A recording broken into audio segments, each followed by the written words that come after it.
আসন্ন রাষ্ট্রপতি পদে নির্বাচনের জন্য জমা পড়া ৩টি মনোনয়নপত্রের যাচাই বাছাই হবে আজ। এ বিষয়ে আরো খবর জানাতে নির্বাচন কমিশন থেকে যুক্ত হচ্ছেন সহকর্মী মোহাম্মদ শফিক। যাচ্ছি তার কাছে।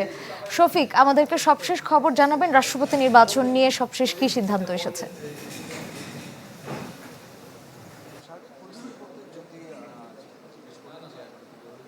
সেটা এই মুহূর্তে কিন্তু নির্বাচন কমিশনে যে 11 দলীয় জোটের যে সদস্যরা তারা কিন্তু এখানে এসে উপস্থিত হয়েছেন। নগদ নিয়ে এলো হার না মানা হার অফার। সর্বনিম্ন 10,000 টাকা রেমিটেন্স নগদে পাঠালে থাকছে স্বর্ণের হার জেতার সুযোগ।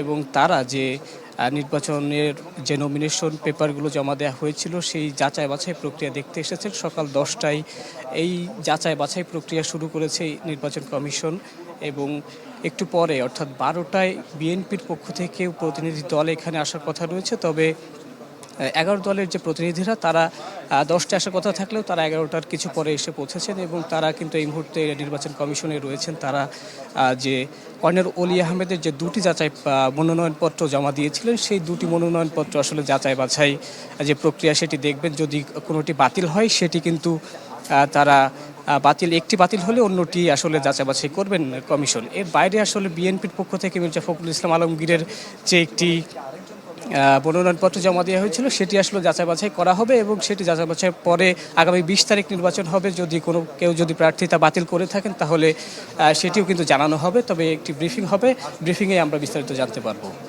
ধন্যবাদ শফিক।